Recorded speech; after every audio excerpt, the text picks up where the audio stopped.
Y desde entonces surgió, yo quiero estudiar eso. ¿Por qué? Pues porque yo quiero ayudar a la gente, yo quiero ayudar a las personas. Y entonces fue desde muy temprana, desde que se es estudiante uno mismo se puede percibir qué le gusta, qué le llama la atención.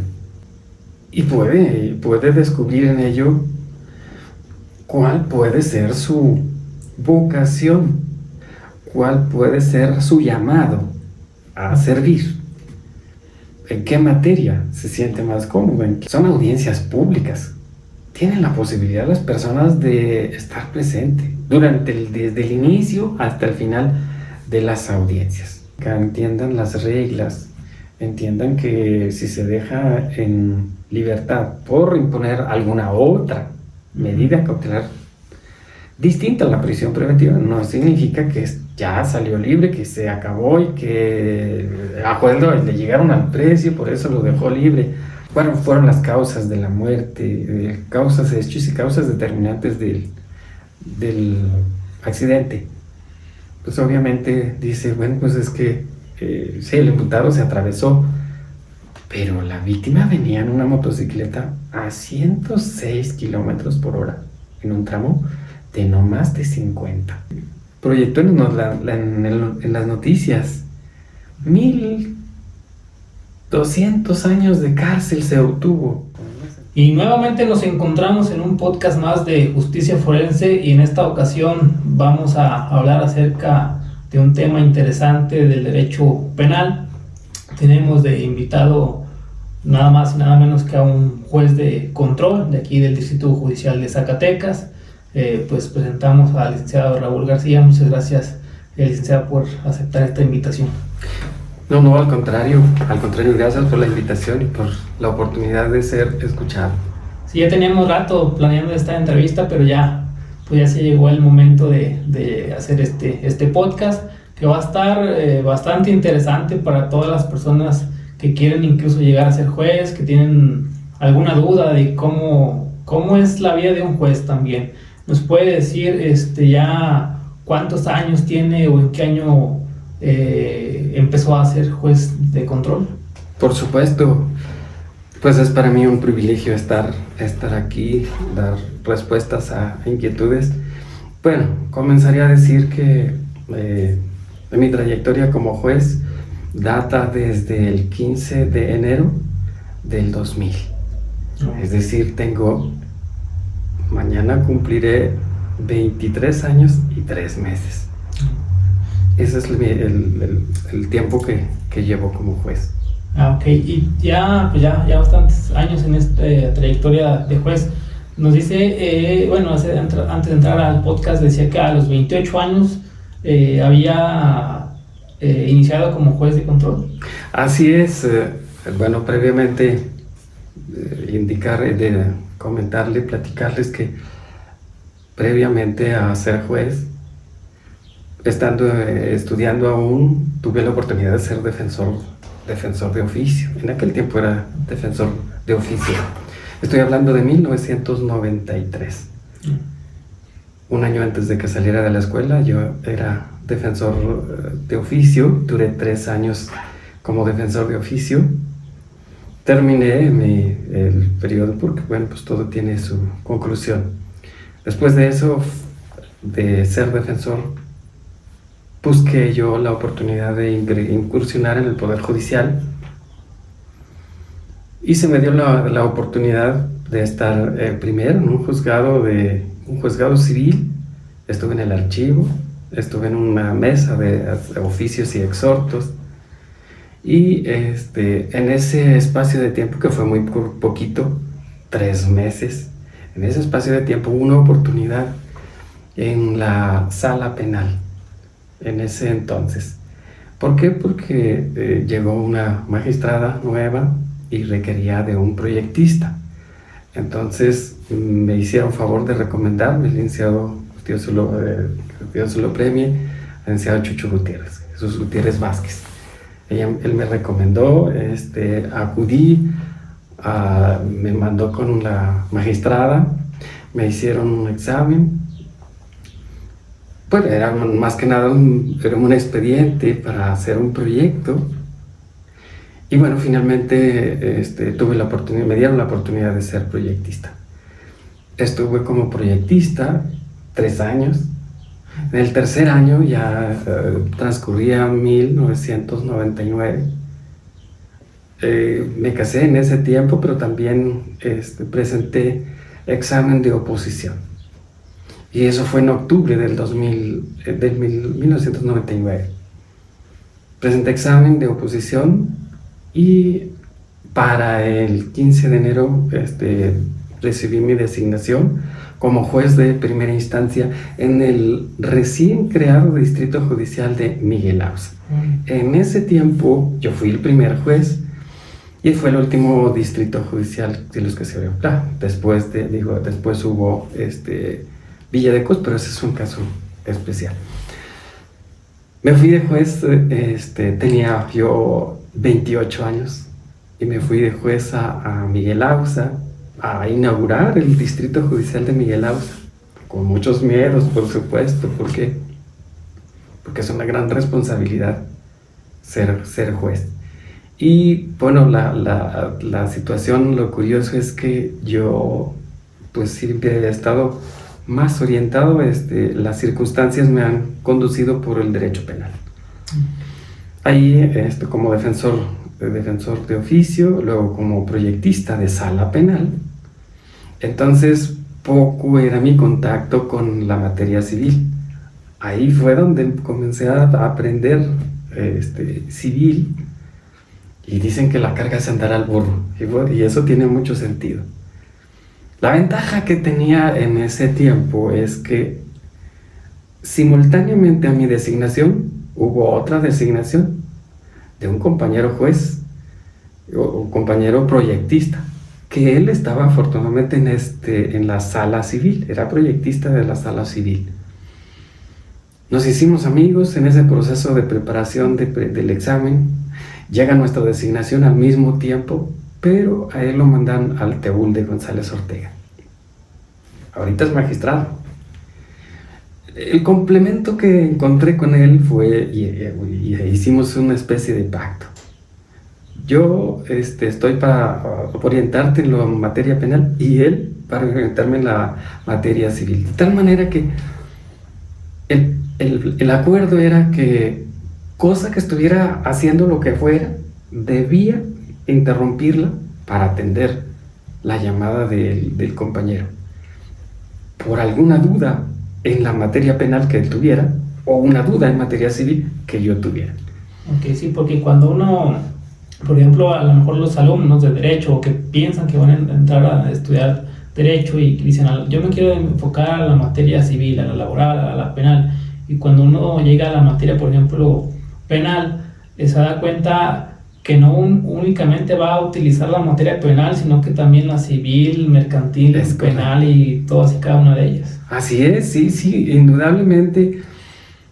La gran ventaja que en ese entonces había es que empezar en un juzgado mixto era necesariamente conocer y dominar la materia civil, la materia familiar, la materia mercantil y la materia penal. Todo esto era una formación integral. De hecho, el examen de oposición se dividía en 2 partes. Un examen práctico y un examen teórico. Un examen práctico civil y un examen práctico penal. Un examen teórico civil y un examen teórico práctico civil, o teórico civil, práctico penal, teórico penal. Este examen, bueno, para empezar a ser juez, ¿usted recuerda cuántos candidatos hubo cuando realizó este examen? En esa ocasión que me correspondió presentar examen, fuimos aproximadamente de 6 a 8 los que presentamos examen. Solamente, y divididos en 2 grupos. A unos los examinaban las primeras sala penal, a otros la segunda sala penal.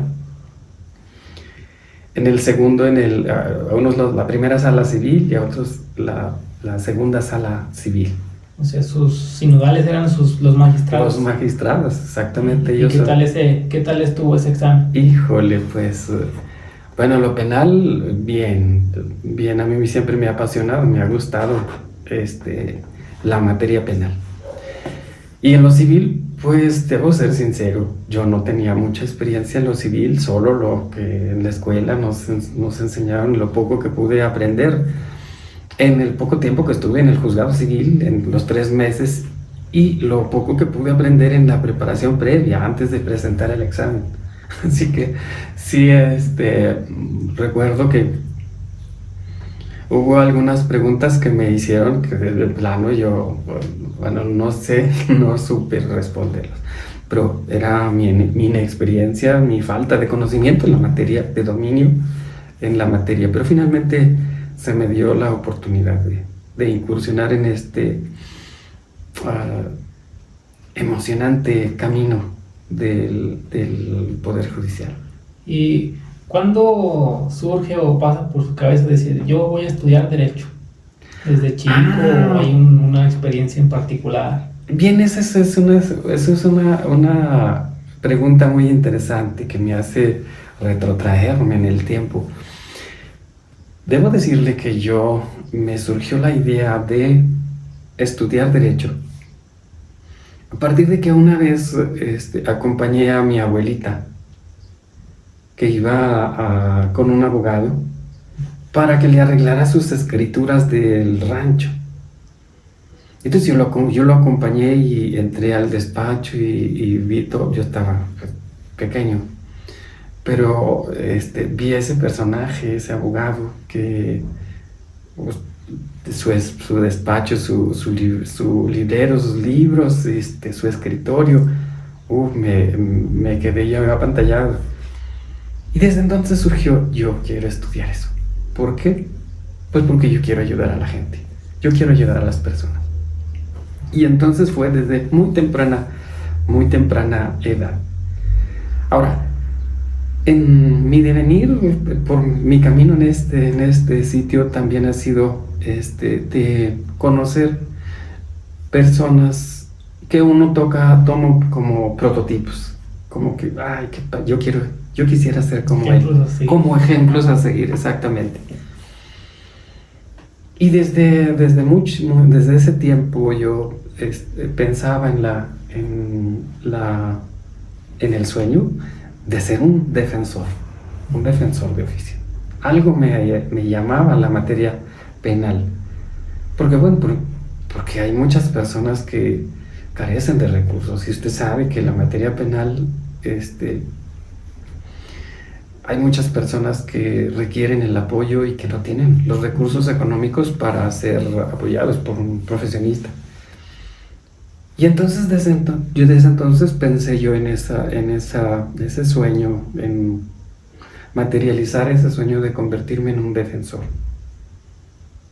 Y eso porque yo cuando estudiaba fui meritorio, obviamente, también en un juzgado, en el juzgado tercero penal, que en aquel tiempo, usted es muy joven y seguramente no sabe que los juzgados penales estaban donde es ahora el Museo Felgueres.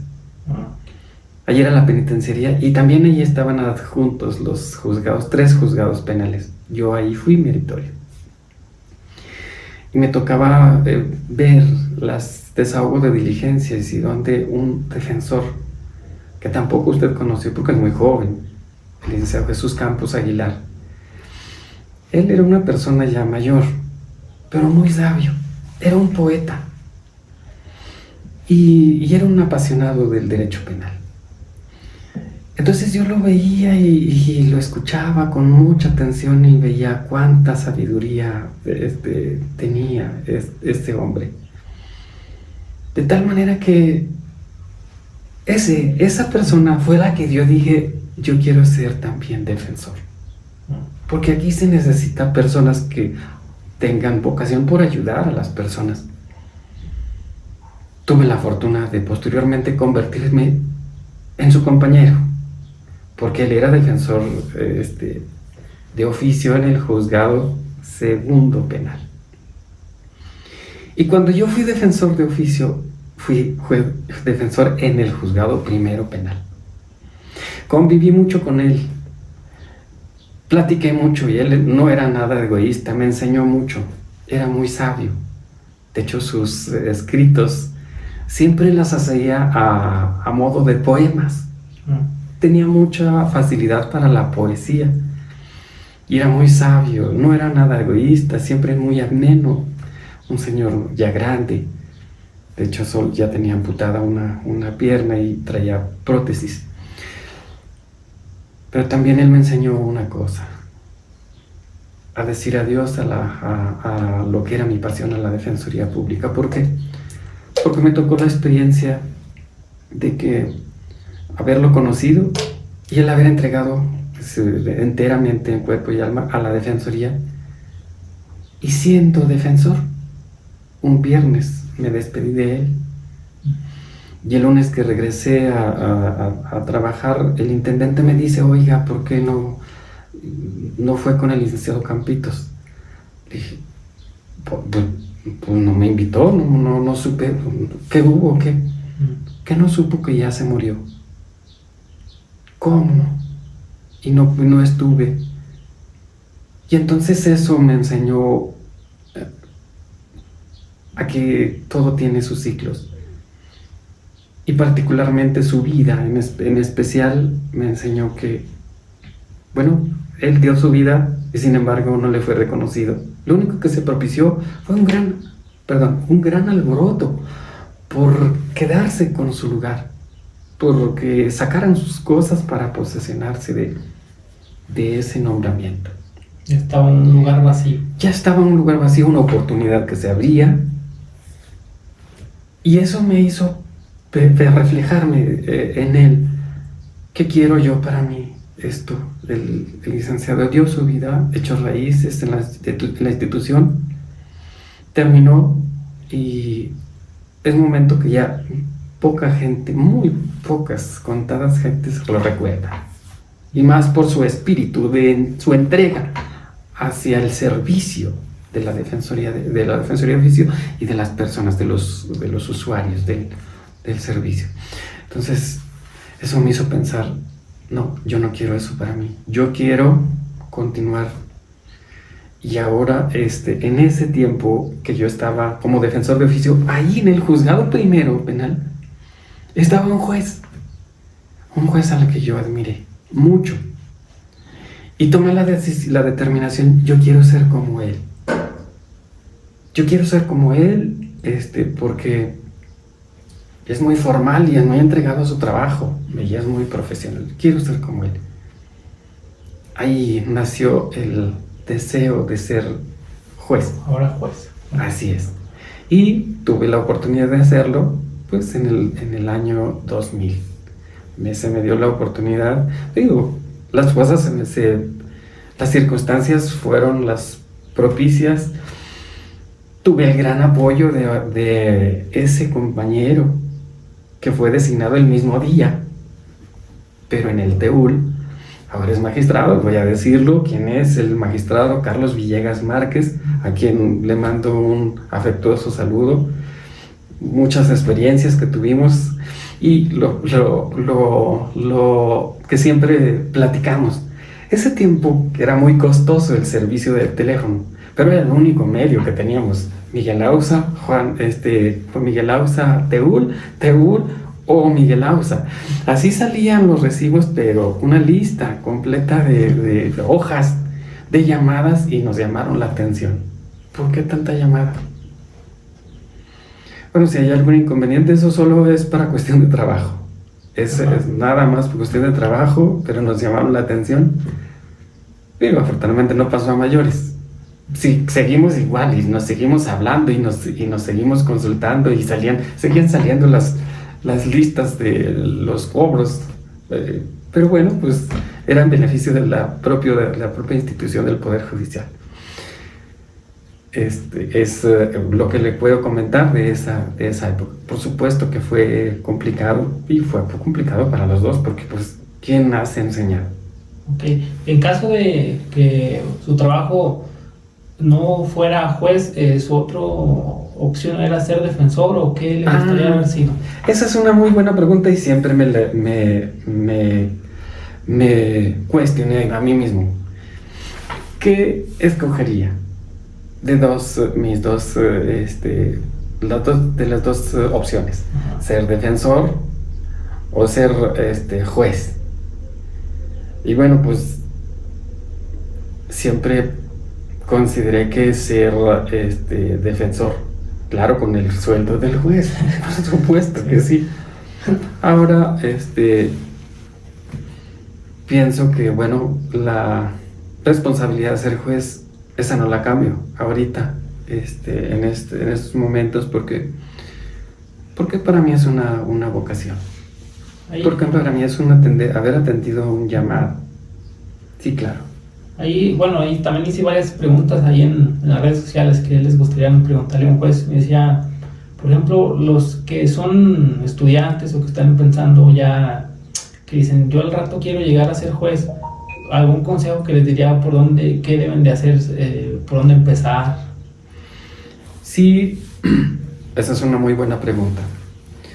Yo creo que desde que se es estudiante se puede descubrir cuál es su pasión, cuál es la materia que les llama, cuál es la materia que les interesa.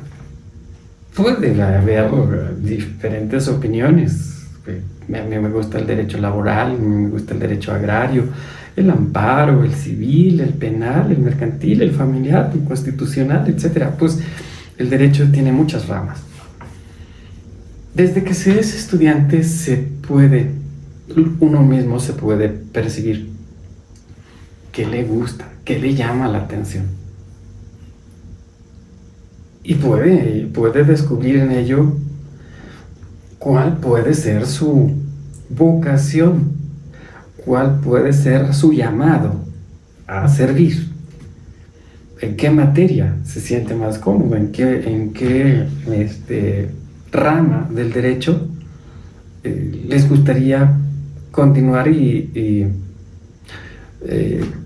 especializarse. Yo creo que desde que se recibe las materias, las clases, en que, esto me llama mucho la atención, el derecho civil o el derecho familiar. Es ahí donde se empieza. Y si es así, entonces mi consejo sería ir en busca de, el que busca, encuentra. Si a mí me gusta o me llama la atención el derecho civil o el derecho penal, lo que sea, voy a ir hacia eso, en búsqueda de esa materia. No solamente conformarse con la clase y de aprobar las materias, sino que debe ser combinado con la práctica.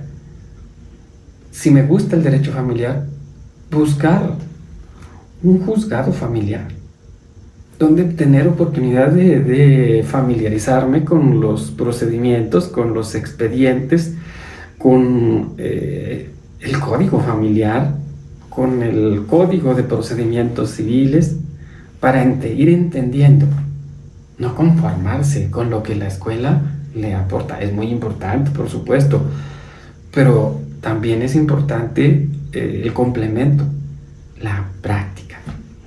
Y es ahí donde verdaderamente confirmas. Me gustaba esto, pero estoy confirmando que no me gusta, me apasiona. Y busco y pregunto, y me meto con el juez para preguntar, o le pregunto a algún abogado. Y pido prestado un expediente para leer, para familiarizarme. Y es ahí donde se encuentra la respuesta. Este es tu camino, sigue por aquí. Ok. Otra de las preguntas, porque en estos podcasts me han mandado comentarios y hasta incluso de otros países como Guatemala y Perú, también como lo ven personas que no son abogados o no están dentro del derecho penal. Hay varios tipos de jueces. El juez de penal, de control, ¿cuáles son las funciones que realizan ustedes? ¿De qué se encargan? Bien. Bueno, un juez de control, como su nombre lo indica, pues conoce de todas las audiencias que se generan en dos etapas. La etapa inicial y en la etapa intermedia de un procedimiento. Para quienes no son abogados, pues es muy importante hablarlo con más sencillez. El juez de control lo que hace es que decide sobre las detenciones de las personas cuando son detenidas cometiendo delitos.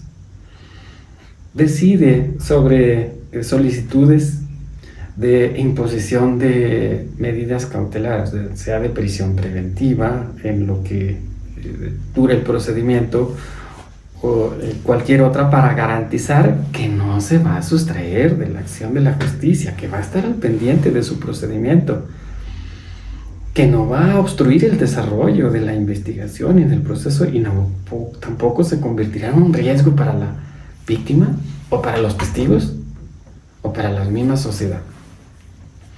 Es de lo que conoce también, desde luego, del otorgamiento de órdenes de cateo, de órdenes de aprehensión. Conoce de la etapa intermedia, de la admisibilidad de medios de prueba que van a ser desahogados en el juicio oral y conocidos por un tribunal distinto. Todo lo que tenga que ver con las impugnaciones a los fiscales, a las decisiones administrativas de los fiscales, de abstención de investigación, no ejercicio de la acción penal, archivo temporal, criterios de oportunidad, etc. Es lo que básicamente, a grosso modo, lo que nos corresponde decidir. Ahora, ¿cómo? Pues todo se decide en audiencia, en presencia de las dos partes.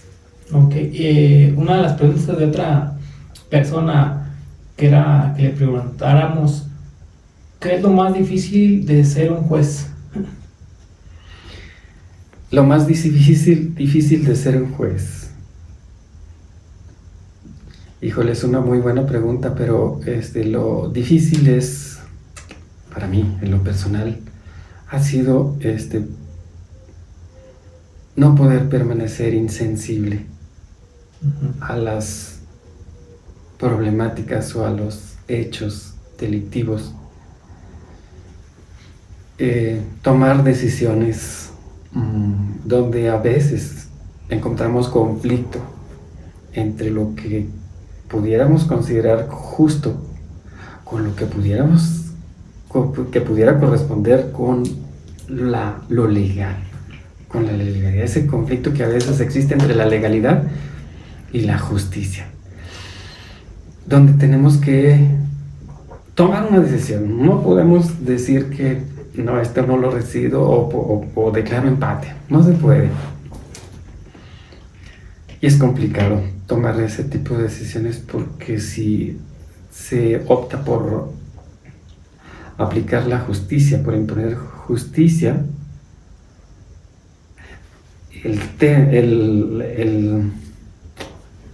esa palabra y su significado es eminentemente subjetivo. Es un tema eminentemente subjetivo. Hay muchas definiciones. La más conocida es darle a cada quien lo que le pertenece, a cada quien lo suyo. Pero eso es muy subjetivo. Es de acuerdo a la interpretación de cada quien. Entonces, el conflicto está: ¿cómo voy a sustentar una decisión que no esté tanto apegada a la legalidad, es decir, a la prueba objetiva que me puede presentar?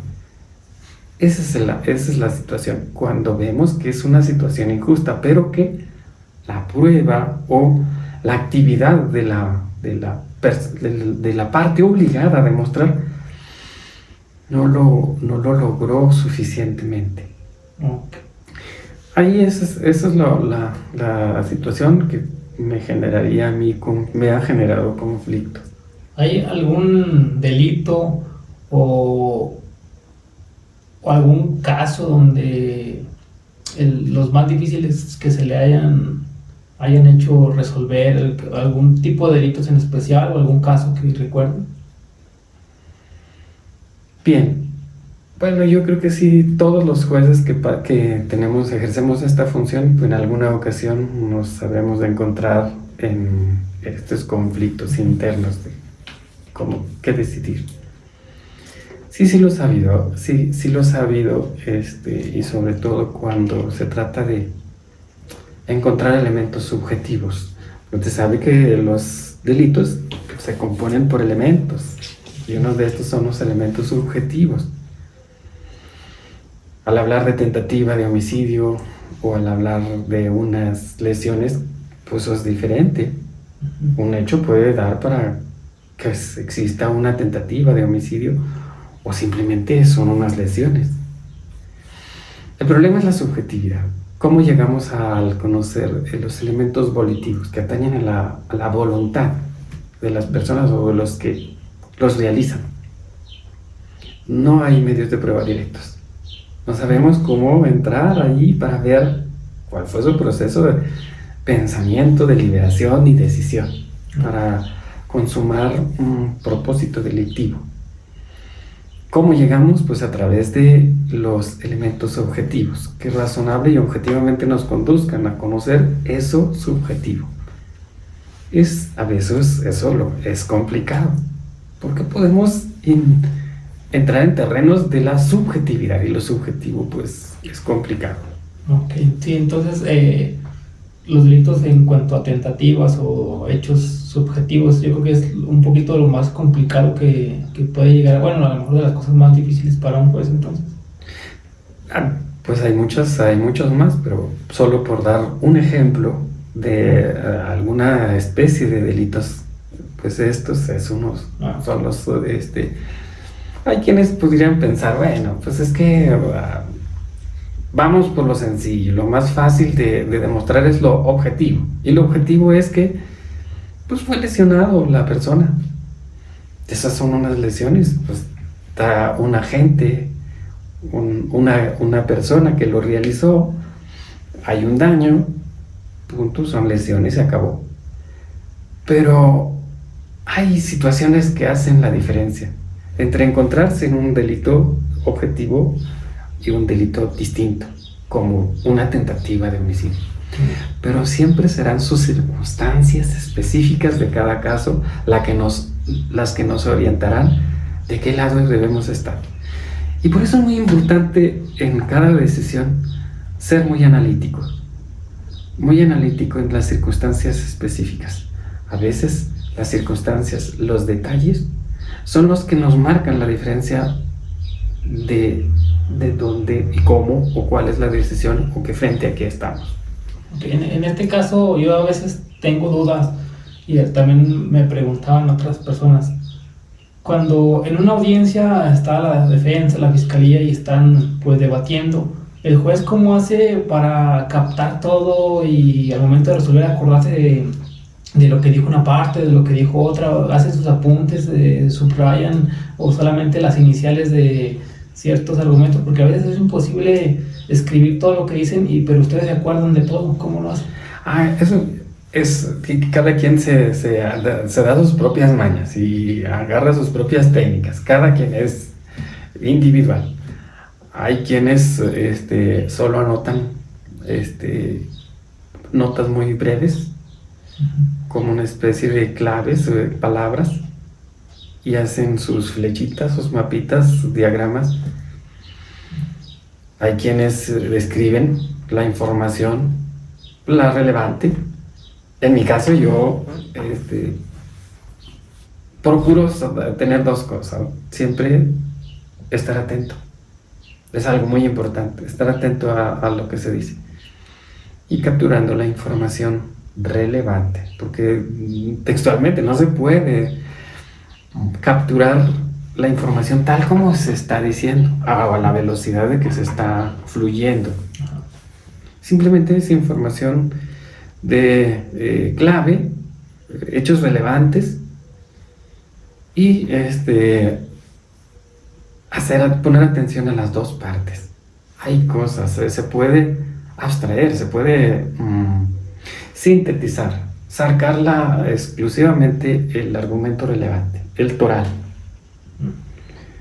Y siempre tener en cuenta que hay que responder a usted, sí, ¿por qué? No, ¿por qué?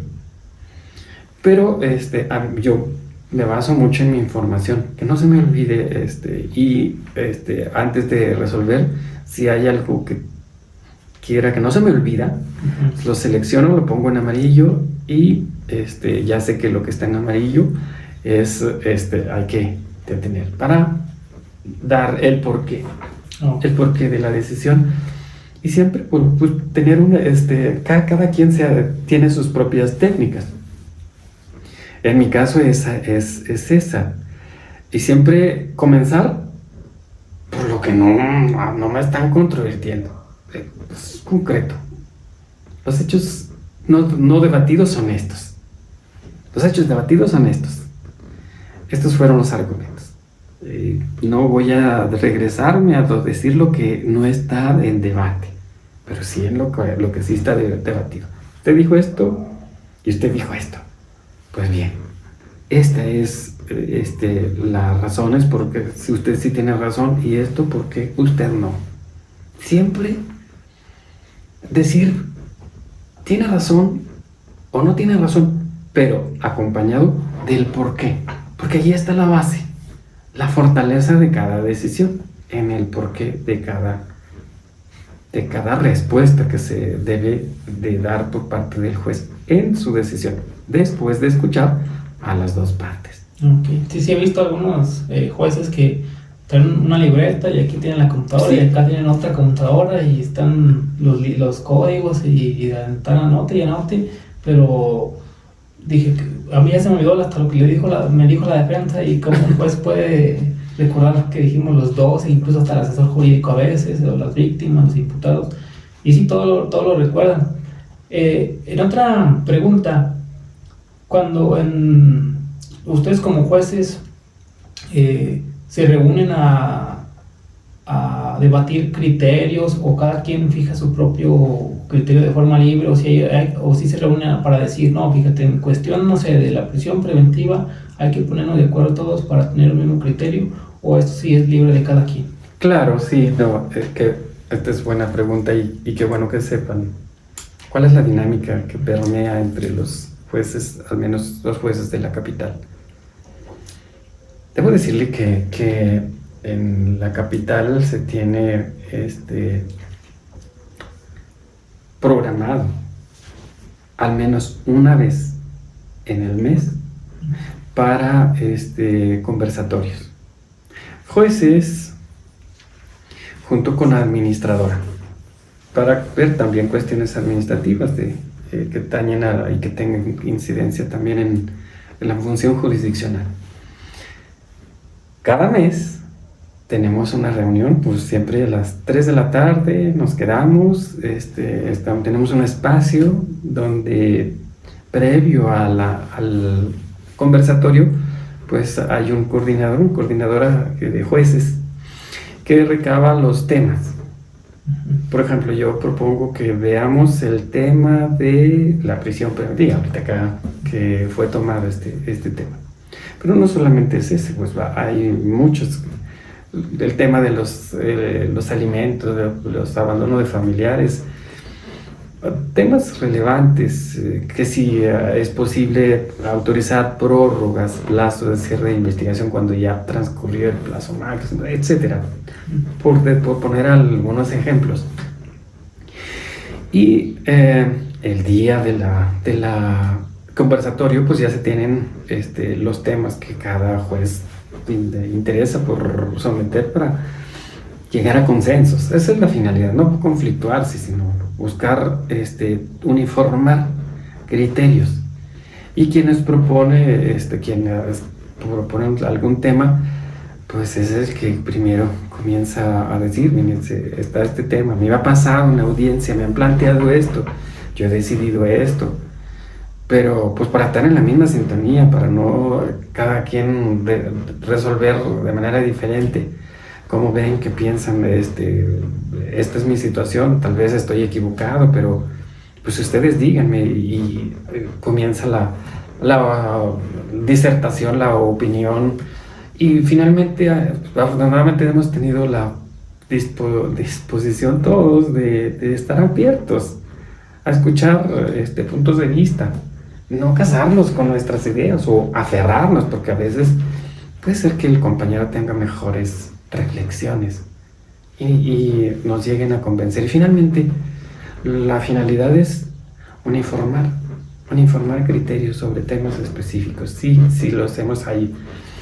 Tenemos un material que es de todos los conversatorios que se han realizado sobre distintos temas. Y ha habido ocasiones en que incluso se vuelven a tomar. ¿Por qué? Porque hay ocasiones en que hay necesidad de hacer reconsideraciones. Y se vale segundas reflexiones, una segunda reflexión si los hacen hasta los ministros de la Corte en las jurisprudencias, pues cuanti más nosotros. Como sus tesis aisladas locales. Exactamente, sí, y por qué no también, pues, ya con la nueva ley orgánica del Poder Judicial, pues está la posibilidad de generar jurisprudencia de los propios magistrados ante las decisiones de los jueces. Bueno, son herramientas y por supuesto que estamos yo puedo decir que estamos todavía en una fase de aprendizaje. Creo que nunca vamos a dejar de aprender. Y quien diga que ya lo domina todo, eso es mentira. Miente completamente. Todos estamos aprendiendo y todos los días aprendemos algo. También cometemos errores porque pues obviamente somos falibles, pero de eso también nos debe dejar enseñanza. A veces aprendemos más de los errores que de los aciertos. Sí, porque a veces piensan que uno, pues en audiencias o en este mundo del derecho penal no se puede equivocar, pero o sea, siempre puede pasar algún caso que a lo mejor el fiscal, el defensor o incluso también jueces pueden llegar a equivocarse. Claro, por supuesto. Y es válido. Y también es válido que haya diferencia de opiniones, que haya diferencia de criterios. Aquí lo interesante es algo que quiero decir. Lo que decimos, lo que hacemos, las decisiones que tomamos, no es otra cosa más de que una opinión, después de haber escuchado a una parte y a la otra. Y nos toca opinar respecto de ese problema. La diferencia es que es vinculante. Y también la diferencia es que no es la última palabra. ¿Por qué? Pues porque los abogados, las partes lo saben, que las decisiones se atacan con los recursos, se recurren. Y bueno, pues si nos equivocamos, pues está otra instancia que revisa nuestras decisiones. Si están bien tomadas, si estuvieron mal tomadas, obviamente que vendrá la confirmación, la modificación o la revocación. Sí, porque a veces no sé, víctimas, imputados, abogados enojados por lo que pasó en la audiencia, pero pues a ver, yo sí les digo a veces, pues no se enoje, para eso, si no está de acuerdo puede apelar para que vea si los magistrados confirman o están en la misma opinión que tiene usted, incluso claro. Después a lo mejor todavía tiene el amparo, o sea, tiene muchas circunstancias que... Sí, y algo muy importante, que yo creo que siempre con esa convicción tienen que ir todas las partes. Me refiero a las partes formales, los ministerios, los fiscales, los asesores jurídicos, los defensores y también los jueces. No ir a hacer personales los problemas. Siempre ir con la convicción de que, bueno, pues como me pueden dar la razón, no me la pueden dar. Pero que eso no implique que es algo personal que el fiscal trae contra el abogado que llegó a asistir o contra el juez que está resolviendo. No, es que así no va a funcionar. No es recomendable tomar los casos tan a pecho, claro. Debe cada quien situarse en su responsabilidad, meterse ponerse los zapatos de lo que está haciendo y hacerlo con responsabilidad. Sí, pero se acabe la audiencia, lo que se haya decidido, pronto se acabó. ¿Qué sigue después? Si no estoy de acuerdo, pues el recurso. Pero, y ya, o la otra instancia puede hacerle caso con su expresión de agravios.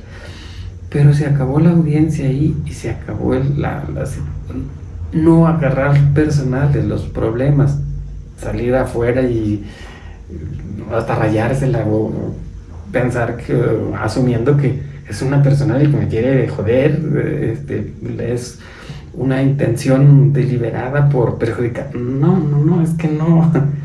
O peor, a veces algunas, bueno, a mí me ha tocado escuchar e incluso también ver en algunos comentarios de los videos cuando son referentes al derecho, las personas que no son abogadas a veces dicen, no, es que yo creo que le pagaron al juez o le pagaron al fiscal para que condenaran o dejaran en libertad a una persona, ¿no? Se vendió, y pues no saben que en realidad las audiencias pues se graban, queda todo registrado, o sea, y que pues no puede haber algo, una circunstancia de que ellos piensan, no, nada más porque le dieron dinero, el juez lo dejó libre. Fíjese que yo aquí voy a hacer un pequeño paréntesis.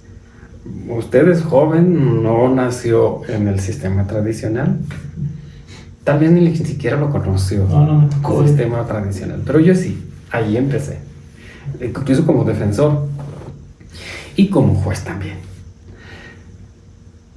La gran diferencia, y no es que quiera hablar mal de ese sistema, pero el diseño y la lógica del sistema tradicional pues estaba basado en la lógica del expediente.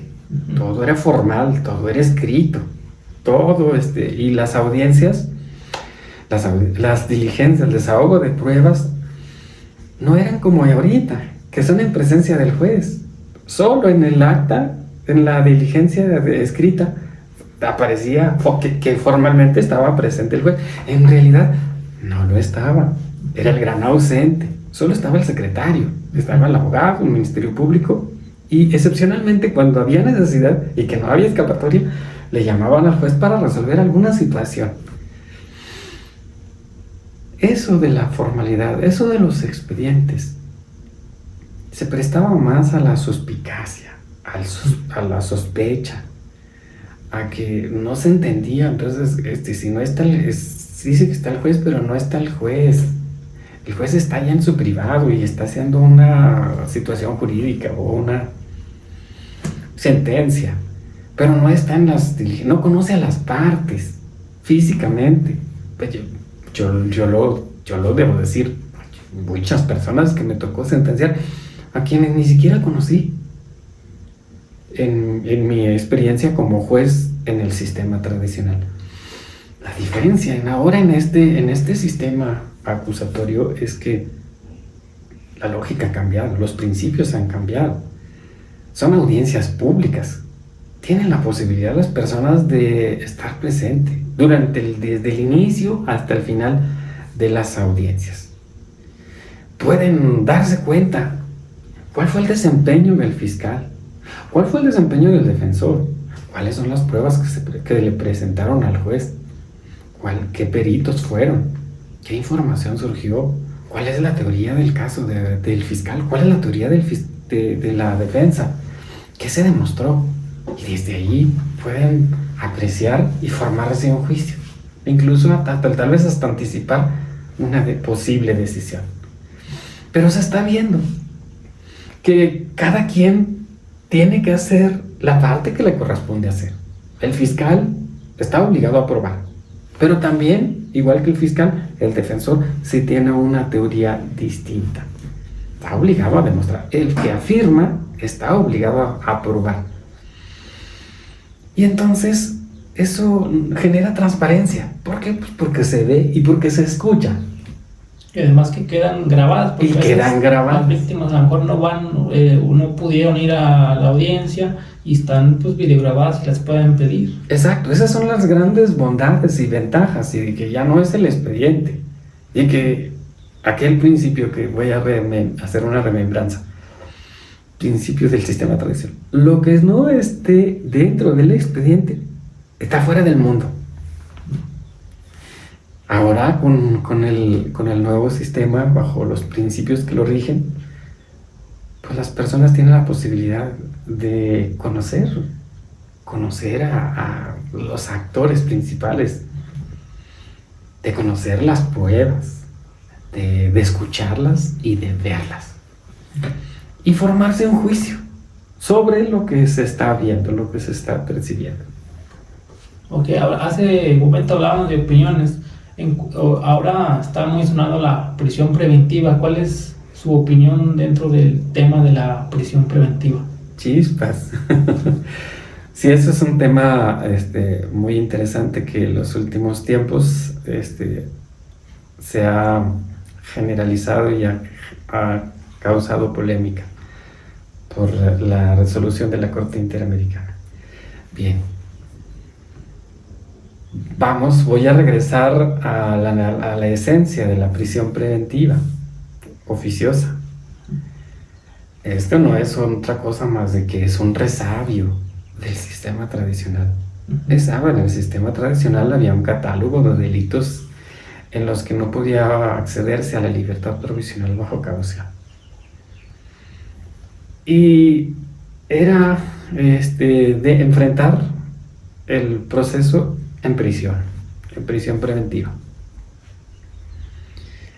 No se tenía que justificar nada, absolutamente, más de que estar en uno de los supuestos del catálogo de delitos graves para que no hubiera otra escapatoria más de que la prisión preventiva. Ese es un tema que se trae desde allá y se quedó en la Constitución. Y se quedó el 167 del Código Nacional de Procedimientos Penales, delitos que para el juez que conoce es obligatorio imponer la medida cautelar de prisión preventiva, oficiosamente. Y ni siquiera se necesitaría que lo pidiera el fiscal del Ministerio Público, oficiosamente. Sí. No hay otra. Y no puede imponerse otra distinta, a riesgo de incurrir en responsabilidad por desacato a la ley. Ahora bien, ya han venido las críticas a la prisión preventiva oficiosa. ¿Qué pienso yo? Yo creo que vamos transitando hacia ese rumbo, a eliminar la prisión preventiva oficiosa, a que el Ministerio Público, el que se imponga la prisión preventiva, pues está permitido desde la Constitución. Pero aquí lo importante es que hay que ver cada caso y cada caso justificar con argumentos la necesidad de cautela. Demostrar por qué otras medidas cautelares distintas a la prisión preventiva no resultarían suficientes para garantizar los fines: la comparecencia, la no obstrucción del desarrollo de la investigación del proceso, eliminar riesgo para la víctima, para los testigos o para la comunidad. Ahora, ¿qué es lo que se debe recomendar? O sea, para fiscales, para cuando se presente una situación que, conociendo que se trata de un delito de prisión preventiva oficiosa, sí, está bien, pero argumentan, plantean sus argumentos, expongan al juez motivos para establecer que hay necesidad de cautela y que ninguna otra medida cautelar podría ser capaz de contener o asegurar los fines. Sí, además también, es importante también que conozca a la población, que no porque a lo mejor no esté en prisión quiera decir que el proceso terminó, porque a veces dicen, y eso es muy frecuente, que dicen, no, ya lo dejaron libre, ya se vendieron, ya se quedó allí, y no, o sea, que el proceso sigue, nada más que la persona, o sea, sigue el proceso a lo mejor en libertad bajo otras medidas cautelares, pero no quiere decir que haya terminado. Así es, y creo que en esto juega un papel muy importante, pues el tema de los medios de comunicación. En la medida que los medios de comunicación entiendan la lógica, entiendan las reglas, entiendan que si se deja en libertad por imponer alguna otra medida cautelar distinta a la prisión preventiva, no significa que ya salió libre, que se acabó y que a Jueldo le llegaron al precio, por eso lo dejó libre. No, en la medida que se replique correctamente la información a través de los medios de comunicación, pero correctamente entendiendo el sistema, poco a poco podrá generándose una cultura del sistema. Porque incluso en los periódicos o en los medios de comunicación ya también digitales, a veces en la nota le ponen, dejan en libertad a homicida, pero no saben que, o sea, el proceso continúa, y por eso la gente, pues que la gente también en México quiere ver sangre, quiere ver prisión, todo quiere prisión también. Déjame le platico, eso que tiene que usted comenta, eso hace poco, en una audiencia que yo tuve, en un control de detención de un homicidio culposo de una persona, mujer, iba en una motocicleta, se atraviesa un vehículo, chocan y finalmente fallece la persona de la motocicleta. Y entonces yo tuve la audiencia de control de detención. Obviamente se declara la legalidad de la detención en flagrancia, se formula imputación y sustentan la vinculación, se acogen a la duplicidad del término constitucional. El Ministerio Público pide medida cautelar y no era la de prisión preventiva. Entonces se genera el debate, se impone una medida cautelar distinta a la prisión preventiva. Estaban ahí los papás y familiares de la víctima. Y al término de la audiencia, bueno, obviamente los hechos estaban muy recientes, las personas estaban muy dolidas porque pues acababan de enterrar a su hija. Entonces percibí con claridad que estuvieran inconformes totalmente porque se haya puesto en libertad al imputado. Y incluso yo llegué a escuchar, ya lo dejó libre. No, es que no es que esté libre, es que no va a estar en prisión, pero va a estar sujeto a su procedimiento. Posteriormente viene la audiencia de continuación de audiencia inicial. Se genera el debate, se justifica con datos de prueba, periciales incluso, donde se estableció que, fueron las causas de la muerte, causas, hechos y causas determinantes del accidente. Pues obviamente dice, es que sí, el imputado se atravesó, pero la víctima venía en una motocicleta a 106 kilómetros por hora, en un tramo de no más de 50 kilómetros por hora. Completamente en estado inconveniente. Entonces, digo, a ver, son dos cosas, pero las dos cosas combinadas fueron propicias para el resultado del accidente fatal. Y entonces estuvieron presentes, pero ya más tranquilos. ¿Por qué? Porque estuvieron escuchando todo lo que había ocurrido, todo lo que se había realizado, todo lo que se había llevado, y escucharon la decisión que yo tomé, una vinculación por concurrencia de culpas. Aun y cuando pues la defensa o la propia víctima no estuvieran conforme, pues esa fue la decisión que se tomó. Y bueno, pues se interpuso apelación por parte de la víctima. Pero lo interesante es que en el sistema tradicional no hubiera sido mismo el efecto. Aquí se hubiera determinado más posibilidad de generar sospecha o de que se malinterpretaran las cosas.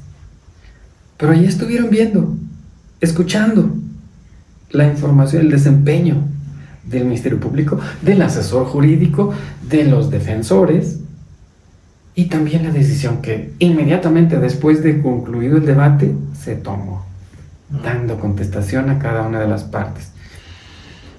Fue una situación muy notoria para mí, como vi que el estado de ánimo de las personas fue diferente, de la audiencia inicial a la audiencia de continuación de audiencia inicial. Siguiendo, bueno, hablábamos de estas circunstancias de las que la población quiere sangre, y pues el Poder Legislativo su política criminal ha hecho que los delitos aumenten las penas, incluso con esta última reforma del 8 de junio del año pasado. ¿Cuál es su opinión en cuanto a si está de acuerdo en que la política criminal es adecuada de incrementar las penas para disminuir los delitos? No creo yo eso no funciona. Y lo voy a decir con un ejemplo muy claro. El tema de secuestros. Se incrementaron las penas. Y les pregunto, ¿disminuyeron por ese solo hecho la consumación de secuestros? No. Definitivamente. No es la solución. No es una política criminal eficaz para lo que se persigue. No es incrementando las penas, porque los delitos se siguen cometiendo, porque sigue existiendo delincuencia organizada, y porque el que se imponga, como en una ocasión me tocó ser integrante de un tribunal donde se impusieron 112 años de prisión a cada uno de los acusados. Fueron 10 acusados. Y sin embargo, eso no inhibió la consumación de otros secuestros. Aun cuando se proyectó en las noticias, 1,200 años de cárcel se obtuvo con una sentencia en contra de secuestrados, sumando todas las sanciones de cada sentenciado. Eso causó que se inhibiera una eliminación de los secuestros. No, eso no es la respuesta. Sí, porque incluso no solamente para delitos graves, sino también para delitos menores, por ejemplo, la violencia familiar grave, que ya no alcanza suspensión por haber aumentado la pena.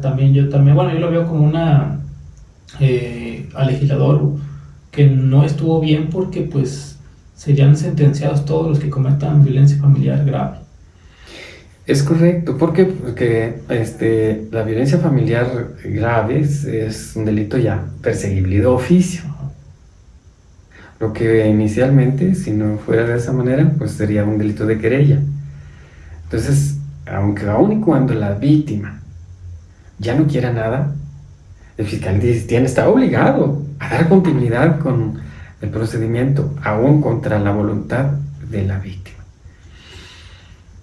En el tema de de abandono de familiares, porque también fue uno de los temas 5 a 8 años de incrementación de las penas. No, y voy a decirlo con todo respeto y con toda responsabilidad. El hecho de que se incrementen las penas, ¿qué implica? Que se limitan las salidas alternas, que posiblemente lleguen a sentencias condenatorias, que tal vez no se les concedan beneficios, que tengan que compurgar. Y entonces eso, o sea, hablemos en plata pura, eso beneficia a la víctima, al menor, que lo único que quiere es lo que le corresponde por alimentos. Estando en prisión, puede hacerse de los medios, los ingresos para hacer frente a esas responsabilidades. No, al contrario, los limita. Sí, de hecho eso es lo que pensaba el otro día, porque también en la violencia familiar grave, o sea, ya no hay suspensión, y con estos aumentos de penas pues están disminuyendo que menos delitos tengan salidas alternas. Así Que es. lo que va a provocar que incluso en estos delitos de familiares, como abandono de familiares o violencia familiar, pues sean sentenciados, y a lo mejor incluso va a afectar a los alimentos por una sentencia al señor cuando va a tener trabajo formal con un antecedente penal. Es correcto, esos son los impactos, las consecuencias que puede generarse con un antecedente penal. Y bueno, lamentablemente, y en mi experiencia que llevo como juez en la capital, pues hay un número importante, muy importante de casos, es más un alto porcentaje de casos de esos que usted ha dicho: violencia familiar, abandono de familia, incluso que se llevan hasta el juicio oral, hasta la audiencia de juicio oral, con los riesgos que todo lleva, con el desgaste de la maquinaria jurisdiccional que se mueve. Hay mucha incidencia de violencia, mucha incidencia de abandono de familiares en este distrito. Esas reformas pues vienen a limitar. Finalmente lo que se busca es potenciar el interés superior del menor, el sano desarrollo, el acceso a las mujeres a una vida libre de violencia.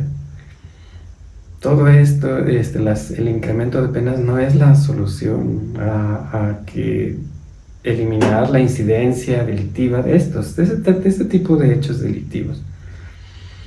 Por el contrario, generan efectos negativos. Si un abandono de familiares no le concedes beneficios, si no le concedes una salida alterna y no puede cubrirlos, entonces tendrá que compurgar.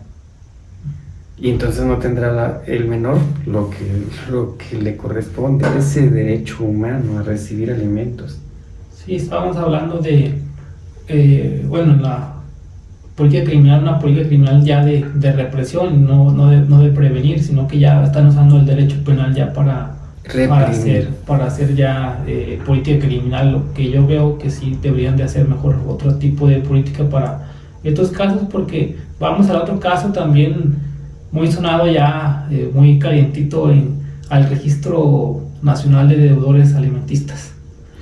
Exactamente, sí, es correcto. Ya no podrás obtener pasaporte o documentos. El INE o la credencial de INE, de licencia de manejo, todo esto, que es castigo. Castigo, invariablemente. Pero eso ¿será lo correcto? ¿Será el camino para hacer a las personas, a los deudores alimentistas, responsables?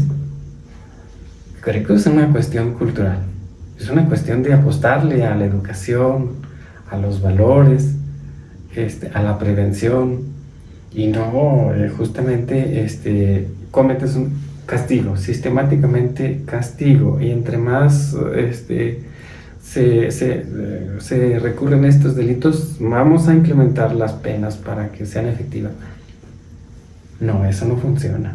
Porque yo pensaba cuando salió esto, que dije, bueno, a lo mejor el Registro Nacional de Deudores a lo mejor está bien para conocer si una nueva pareja se va a juntar con otra persona, saber si tiene deudas. Solvencia.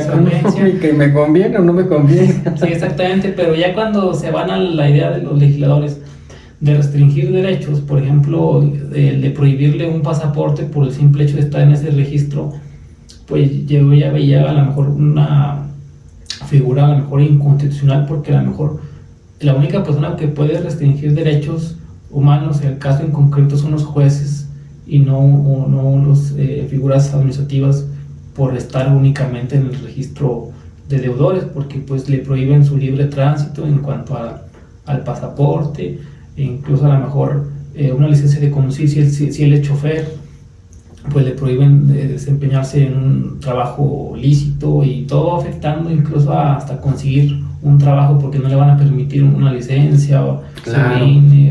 cuestiones que van a ir afectando al menor en vez de Y no solamente el menor, yo abono a esta opinión.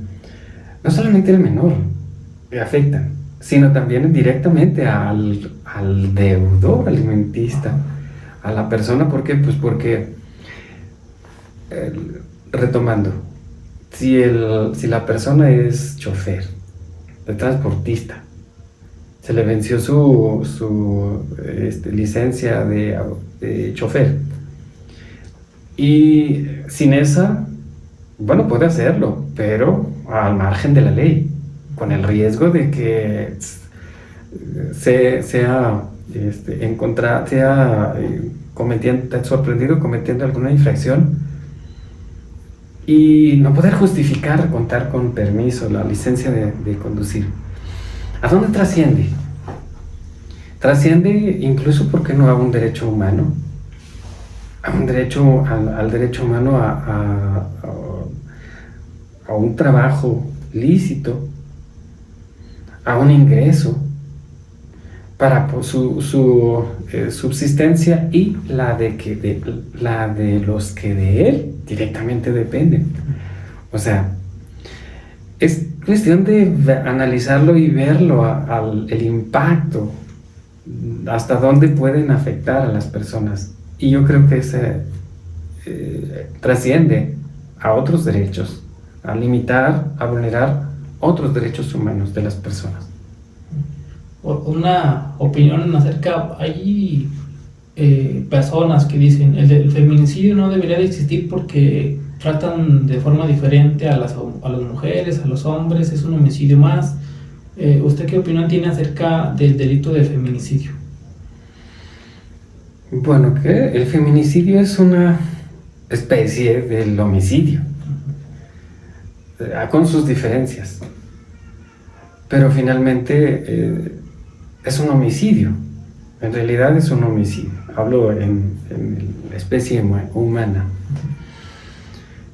Hay penas diferenciadas para un feminicida y para un homicida. Son distintas. Es la situación de la creación del feminicidio, pues tiene su origen en esa situación de vulnerabilidad que históricamente han padecido las mujeres, por el machismo, por la segregación, por la falta de oportunidades, porque son han sido objeto de violencia física, moral, sexual, y de una histórica limitación a sus derechos, comenzando por aquel de su limitación al derecho a simple votar.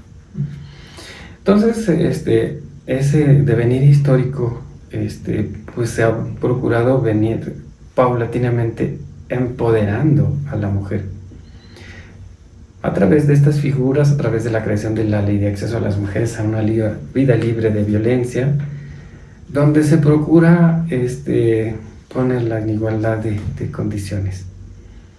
Pero no deja de ser un homicidio.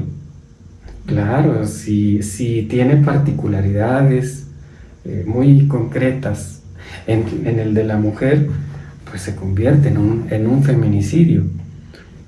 Pues no digo que sea malo, pues finalmente por alguna razón pasó por todo un proceso legislativo, el que se discutiera, el que se expusieran motivos de exposición de motivos, el que se justificara la necesidad de la creación de esa figura especial de feminicidio, pues, finalmente está consolidada en el código, está vigente, estamos obligados a aplicarla. No digo que está mal, y lo digo como hombre. Finalmente ha sido parte del devenir histórico que han venido padeciendo las mujeres en nuestro país, por una idiosincrasia del mexicano, por el machismo y por una cuestión cultural, histórica. Ok, bueno, creo que todas las preguntas que me hicieron en redes, yo creo que sí las abordé, y algunas que yo también tenía han sido ya contestadas. No sé si tenga alguna otro, quiera agregar algún tema o algún detalle que se nos haya pasado y quiera comentar. No, bueno, yo solamente quiero hacer mención, solamente hacer una anécdota, un recuerdo. Finalmente es algo chusco, pero finalmente una vivencia personal.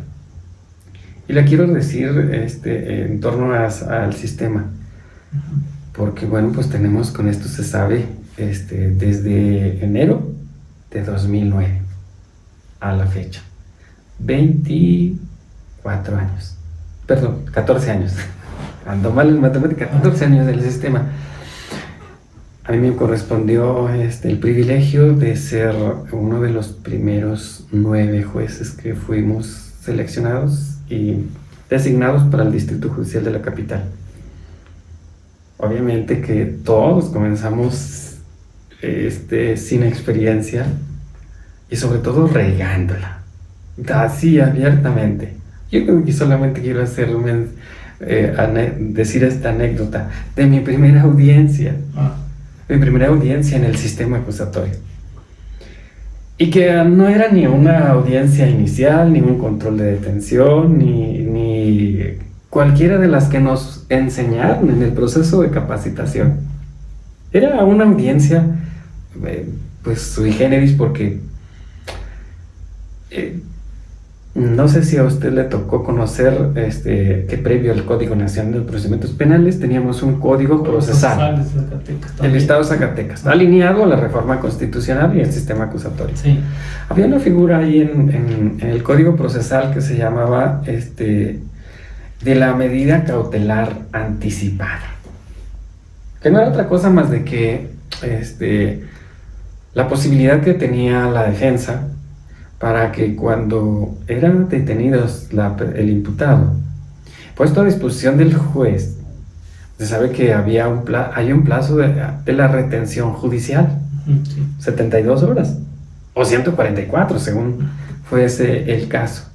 De tal manera que ese plazo era, pues, obvio, así que medida de la retención judicial, que no era otra cosa pues que la prisión, estar detenido. Entonces la defensa podía plantear una medida cautelar anticipada. ¿Para qué? Para aliviar esa condición de retención por una distinta, en libertad, que podía ser la garantía económica.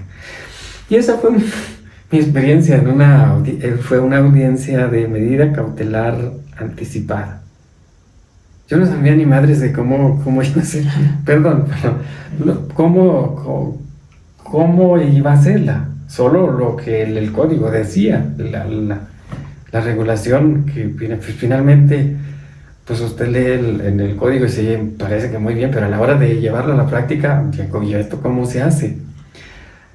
De tal manera que, como Dios me dio a entender, salió esa audiencia, pero sí le puedo decir con plena seguridad, si quiere encontrar un ejemplo de lo que no se debe de hacer en audiencia, esa es la mejor audiencia para véanlo, y todo eso que se hizo, eso es lo que no se debe hacer en la audiencia, como leer a la cámara y mostrar lo que me estaban presentando, yo leer. Oye, Me da vergüenza, pero me la aguanto. Pero eso es lo que no se debe de hacer. Es un ejemplo concreto.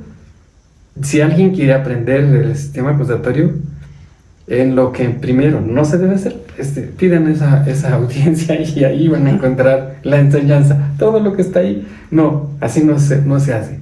Sí, yo creo que a todos nos ha pasado, bueno, yo también, por ejemplo, cuando llegué a ser fiscal, las primeras audiencias, yo estaba en la unidad de feminicidios y yo no llevaba audiencias de suspensión y revisión, nada. Yo no sabía qué era eso, y cuando voy también a las primeras audiencias, yo veía el código y lo que decía el código, y en realidad pues yo llegué y yo nomás preguntando, ¿y qué se dice? Es correcto, sí. Y sobre todo también algo que siempre está presente, y usted no me va a dejar mentir, es el nervio. A todo lo que da. Si tuviéramos un estresómetro, yo creo que daría vuelta y sería hasta el otro extremo, porque siempre está presente el nerviosismo, el estrés, la incertidumbre de lo que me vayan a plantear, lo que me vayan a debatir, lo que tenga que contestar, porque tiene que ser ahí. No hay posibilidad como en el sistema tradicional de que cargo con mi expediente, lo subo al carro, ya en la noche me pongo a leerlo, pregunto al compañero, pregunto al magistrado si le tengo confianza, o me documento, busco tesis y a ver qué sueño, a ver qué me aconseja la almohada, y finalmente tomo una decisión. La escribe, la revisa, hasta que le quede bonito. No, eso no se puede hacer en este sistema. Tiene que ser ahí después de escuchar a los dos. Decimos muchas cosas, muchas pendejadas en la audiencia, y lo peor es que se queda grabado, pero es ahí. Esa es la diferencia, que tiene que ser después de que cada quien habla. Ahí se toman las decisiones. Sí, pues muchas gracias por haber aceptado esta invitación al podcast, que fue bastante interesante estas pláticas, y pues este podcast ha llegado a su final. Les deseo muchas gracias. Nada más es para recordarle a todos los que nos escuchan que los podcasts pueden escucharnos en Facebook, en TikTok, en YouTube, en Spotify también los subimos, y nada más estamos como Justicia Forense. Y pues muchas gracias, su señoría, por haber aceptado esta invitación. No, al contrario, yo encantado. Es un privilegio venir y hacer catarsis, de platicarles mi experiencia propia, mis opiniones, bueno, que son humildemente realizadas, una plática. Y bueno, pues muy agradecido por estar aquí, por haberme invitado, por darme ese privilegio de escucharme. Muchas gracias. Sí, no, les va a interesar bastante, incluso a los alumnos, porque conocen cómo es un juez. A veces piensan, no, es que a lo mejor los jueces no platican con uno, únicamente están en la silla, en la audiencia, y no, pues es prácticamente que son sencillos, o sea, se prestan para platicar y para dar su conocimiento también a todos los que nos puedan escuchar. Sí, claro, muchas gracias. No, claro, es algo muy honorífico tener esta responsabilidad. Somos personas también comunes y corrientes, a veces más corrientes que comunes, pero finalmente que entendemos que no por el hecho de que tengamos una toga puesta signifique que somos seres de otro mundo o de otra galaxia. No, pues también somos personas que pensamos, que sentimos, que entendemos, y que tenemos conciencia y responsabilidad de que lo que se diga, lo que se decida, las palabras que se utilicen, tienen un poder muy potente, que pueden construir, pero que también puede destruir, que puede generar, despertar conciencias y modificar comportamientos, pero pues eso solo se logra a través de la herramienta principal de nosotros, la palabra. También, si a las personas que ven los videos les encanta la idea, también podríamos hacer una mesa redonda también, que estuviera aquí un defensor, incluso pues que dejen en las cajas de comentarios algunos temas relevantes que quieran a lo mejor debatir en cuanto fiscal, defensor y un juez, para estar un poquito en sintonía. Incluso hasta podríamos hacer una transmisión en vivo si la gente le emociona hablar de temas y que estén comentando en tiempo real, ya que nos digan la gente, para ver si es gustoso en acompañarnos en alguna otra ocasión. Claro que sí. Bueno, y esa posibilidad pues sería algo distinto. El conocer los puntos de vista desde las ópticas distintas de un fiscal, de un acusador, de un defensor, de un juez o de un asesor jurídico. ¿Por qué no también? Esto no significa que vamos a entrar en un pleito, por supuesto, y nos vamos a tirar hasta con la cacerola o con... No, por supuesto que no es constructivo. Simplemente pues es conocer puntos de vista y estar abiertos a escuchar otras opiniones que pueden ser mejores que las propias.